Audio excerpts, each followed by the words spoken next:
Сәлем достар, бүгін сіздермен бауырсақтың өзім жақсы көретін ең сүйікті рецептісімен бөліскім келеді. Бауырсақтар осындай жұп-жұмсақ, лүпілдек болып шығады.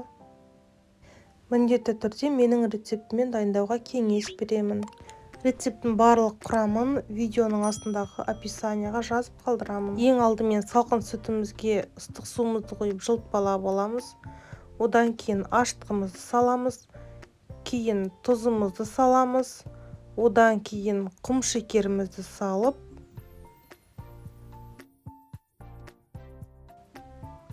кейін майонезімізді салып, майонез міндетті түрде қою болу керек.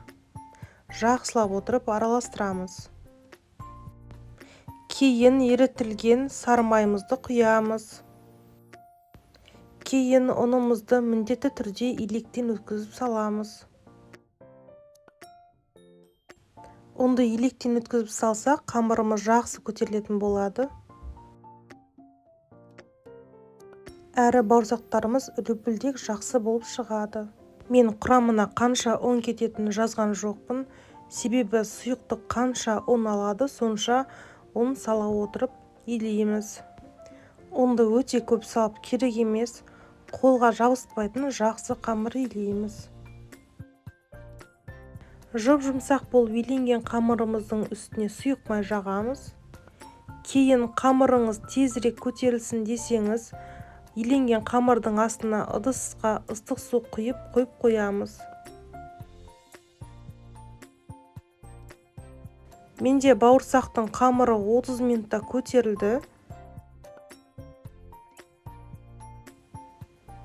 Кейін көтерілген қамырымызды 3 бөлікке бөліп жаямыз.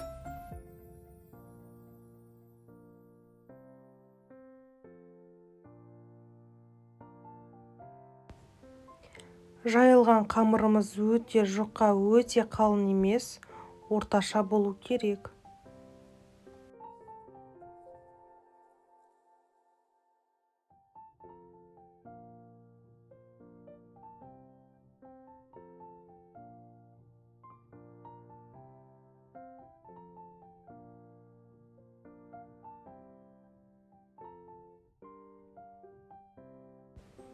Кейін қамырымыз 15 минутқа тұру керек.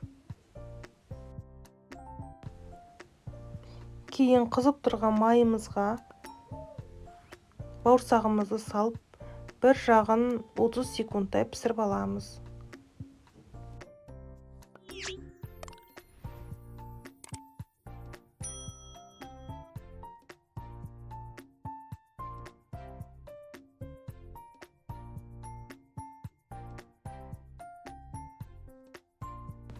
Міндетті түрде піскен бауырсағымыздың майын сорғытып аламыз.